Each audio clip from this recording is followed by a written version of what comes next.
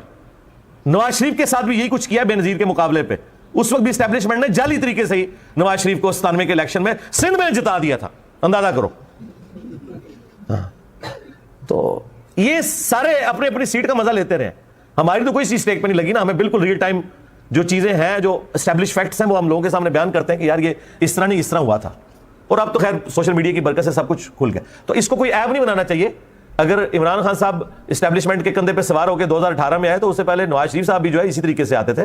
تو ظاہر ہے اس کی وجہ سے عمران خان نے سمجھا کہ یہی ایک طریقہ ہے اوپر آنے کا, اوپر آ کے میں پھر معاملات ٹھیک کر لوں گا. لیکن ٹھیک کیا کرنے تھے وہ آپ کے سامنے مزید خراب ہو گئے. اور اب تو میرا خیال ہے جو ملک کی صورت حال ہے, تو میں نے تو دیکھیں وہ فی البدی اس وقت میرے جملے پتہ نہیں اللہ نے زبان سے نکالے, ان کو شرف قبولیت ہوا کہ اب یہ لوگ کعبے کی چھت پہ بھی کھڑے ہو کے کہیں کہ ہماری آنے والی نسلوں میں بھی کوئی پالیٹکس میں حصہ نہیں لے گا تو شاید کوئی عوام مان لے. ادروائز مجھے نہیں لگتا کہ عوام میں جتنی نفرت آئی ہے یہ اب نکل سکے گی. اب لوگ چوک چوراہوں میں ہوٹلوں پہ بیٹھ کے چائے پیتے ہوئے کھانا کھاتے ہوئے سرے عام فوج کو گالیاں دے رہے ہوتے ہیں, اور یہ بڑا خطرناک معاملہ ہے. کسی ملک کی تباہی کا آغاز یہ ہے کہ اس کی فوج سے اس کی عوام نفرت کرنا شروع کرتا ہے. اور اس میں مجرم عمران خان صاحب نہیں ہیں, یہ ذہن میں رکھیے گا. مجرم وہ لوگ ہیں جنہوں نے اتنا عرصہ غلطی کی. عمران خان صاحب تو ریئیکٹ کر رہے ہیں نا, یہ تو ہوتا ہے پھر اس طرح کے کاموں میں بھائی. ہاں, اور خود ایکس آرمی چیف نے آخری تقریر میں کیا کہا ہے کہ ہماری فوج سب سے زیادہ قربانیاں دیتی ہے اور گالیاں بھی کھاتی ہے. تو ہم نے سوچا کہ اس کی ریزن یہ ہے کہ ہم لوگ پالیٹکس میں لچ فرائی کرتے ہیں, آندہ سے نہیں کریں گے. یعنی انہوں نے بھی مانا ہے کہ یہ ہماری غلطیوں کی وجہ سے ہمارے ساتھ ہو رہا ہے. تو سرکار جب آپ کی غلطی ہے لہٰذا آپ کے ساتھ ٹرولنگ ہو, گالی گلوچ ہو, تو اس میں کسی لیڈر پہ غصہ کھانے کی بجائے سب سے پہلے اپنے ان بڑوں کے اوپر غصہ کھائیں جن بڑوں نے, یعنی وہ صدر ایوب نے فاطمہ جناح جیسی محسن پاکستان اور پاکستان کے بانیوں میں شامل عورت کو غدار وطن اور انڈیا کا ایجنٹ ڈکلیئر کیا. ٹھیک ہے, پھر ضیاء الحق نے جو یہاں پہ کلاشنکوف کلچر اور شیعہ کافر کے نعرے اور جو کچھ پراکسی وار سعودیہ اور ایران کی یہاں پہ داخل کی, ہتھوڑا گروپ بنایا. ہتھوڑا گروپ عدلیہ والا نہیں, دوسرا. اور اس کے بعد مشرف نے جو کچھ جو ہے وہ سب سے پہلے پاکستان کے نام کے اوپر جو سیکولرزم اور جو لا مذہبیت یہاں پہ پھیلانے کی کوشش کی, اور جو لال مسجد کا واقعہ ہوا اور اس کے بعد جو ہے وہ خودکش حملہ والا معاملہ شروع ہوا پورے ملک کے اندر, اور پھر ضرب عضب اور رد الفساد کے بعد کسی حد تک اس ایشو کو ایڈریس کیا گیا. تو یہ دیکھیں یہ پوری چینز ہے. اور مردہ ایم کیو ایم جو بے نظیر کے دور میں جس ایم کیو ایم کو ایڈریس کر لیا گیا تھا, اس ناسور کو, ایم کیو ایم کی جو پالیٹکس والا پورشن ہے میں اس کی تعریف کرتا ہوں, لیکن جو ان کا یہ والا جو نان اسٹیٹ ایکٹر والا جو ایلیمنٹ ہے وہ بہت خطرناک ہے. اس کو دوبارہ سے مشرف نے زندہ کر دیا. پھر خیر جب ان کو اندازہ ہوا اور پھر وہ صفایا ہوا سارا کے سارا معاملہ. تو آج بھی یعنی خان صاحب کے حوالے سے جس طریقے سے رویہ اختیار کیا جا رہا ہے, تو میرا خیال ہے عوام خود دیکھ رہی ہے, عوام خود فیصلہ کرے گی. آپ کوئی ایسی ایکٹیویٹی پرفارم نہ کریں کہ جس کی وجہ سے مسئلہ کھڑا ہو. اس کی وجہ سے میرا خیال ہے کہ اوور آل کوئی اچھا امیج نہیں جا رہا, نہ پاکستان کا نہ پاکستانی عوام کے اوپر ہمارے بڑوں کا. میرے خیال ہے سب کو ذمہ داری کا ثبوت دینا چاہیے. سب سے پہلے جو ذمہ داری کا ثبوت ہے وہ گورنمنٹ کو دینا چاہیے کیونکہ وہ ڈرائیونگ سیٹ پہ. اس کے بعد اپوزیشن, پھر عدلیہ, فوج, پولیس, یہ سب کے سب لوگ جو ہے نا وہ بجائے ایک دوسرے کو اونچا نیچا دکھانے کے صحیح طریقے سے معاملات کو لے کے چلیں. یہ اس طریقے سے جو کچھ کر رہے ہیں اس کی وجہ سے نفرت ہی پھیل رہی ہے. اور پھر پورا میڈیا بجائے مہنگائی کو ڈسکس کرنے کے, ملک کی اکانومی کو ڈسکس کرنے کے, اس طرح کے ایشوز کو لے کے بیٹھا ہوا ہے. اور میں تو اکثر پریشان ہوتا ہوں کہ آپ خبریں اس قابل نہیں ہیں کہ آپ اپنی فیملی کے ساتھ بیٹھ کے دیکھ سکیں.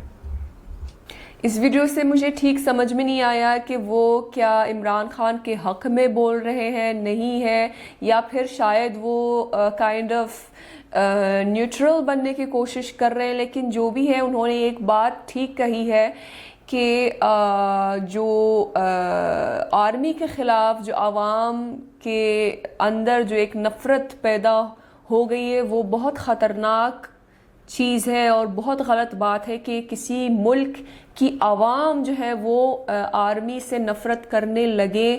یہ کوئی ٹھیک بات نہیں ہے, بہت خطرناک بات ہے. لیکن انہوں نے یہ بھی واضح کیا ہے کہ اس چیز کی وجہ جو ہے عمران خان نہیں ہے, وہ اس نفرت کا ذمہ دار عمران خان نہیں ہے لیکن آرمی خود ہے. مطلب آرمی نے کچھ نہ کچھ جو ہے غلط کیا ہوگا, کچھ غلطیاں ضرور کی ہوں گی جس کی وجہ سے جو ہے یہ عوام اب نفرت کرنے لگی ہے آرمی سے. سارے عوام نہیں لیکن کچھ عوام جو ہے وہ آرمی سے بہت غصے میں ہے, اور یہ جو ہے اس کی وجہ آرمی خود ہے. آرمی نے کچھ غلطیاں ضرور کی ہوں گی جس کی وجہ سے یہ نفرت پیدا ہو گئی ہے عوام کے اندر. تو آرمی کو چاہیے کہ وہ اپنے آپ کو ذرا اپنے گریبان میں جا کے جیسے کہتے ہیں اور دیکھے کہ انہوں نے کیا غلطیاں کی ہیں اور وہ غلطیاں سدھارنے کی کوشش کی ہے, بجائے اس کے کہ وہ عمران خان پر الزام لگائیں کہ عمران خان ہی ذمہ دار ہے اس نفرت کی. تو انہوں نے یہ بھی بتایا ہے کہ عمران خان تو پاپولر ہے اور عوام کا سپورٹ ہے عمران خان کے ساتھ, اور مجھے بھی لگتا ہے کہ پاکستان میں زیادہ تر عوام جو ہے وہ عمران خان کو سپورٹ کر رہی ہے, وہ پی ٹی آئی کو سپورٹ کر رہی ہے. لیکن جس طرح کے حالات چل رہے, جس طرح کا ظلم کا نظام ہو رہا ہے, جس طرح کا عدل کا نظام ہے اور عدالت میں جو فیصلے لیے جا رہے ہیں, اور سارے حالات کو مد نظر دیکھتے ہوئے جو ہے وہ کچھ بھی ایکسپیکٹ کر سکتے کہ کچھ بھی ہو جائے. ہو سکتا ہے کہ یہ جو الیکشنز ہونے والی ہے وہ فری اینڈ فیئر الیکشنز نہ ہو, اور پھر بھی عوام کے سپورٹ ہونے کے باوجود بھی جو ہے وہ پی ٹی آئی اقتدار میں نہ آئے, کوئی 2 نمبری ہو الیکشنز میں. کچھ بھی ایکسپیکٹ کر سکتے ہیں. مطلب ایسی حالات ہو گئی ہے کہ آپ پاکستان میں کچھ بھی ایکسپیکٹ کر سکتے ہیں, لیکن پھر بھی امیدیں باقی ہے کہ یہ الیکشنز جو ہے فری اینڈ فیئر انشاءاللہ ہو جائے, اور جو اقتدار میں آنے کا حقدار ہے جو کہ پی ٹی آئی ہے وہ انشاءاللہ وہی اقتدار میں آئے انشاءاللہ تعالی. لیکن جس طرح حالات چل رہی ہیں وہ واقعی کچھ بھی ایکسپیکٹ کر سکتے ہیں. تو یہ تھی آج کی ویڈیو. امید ہے کہ آپ سب کو پسند آئی ہوگی. ملتے ہیں انشاءاللہ نیکسٹ ویڈیو میں. ٹل دین اپنا بہت خیال رکھیے گا. فی امان اللہ.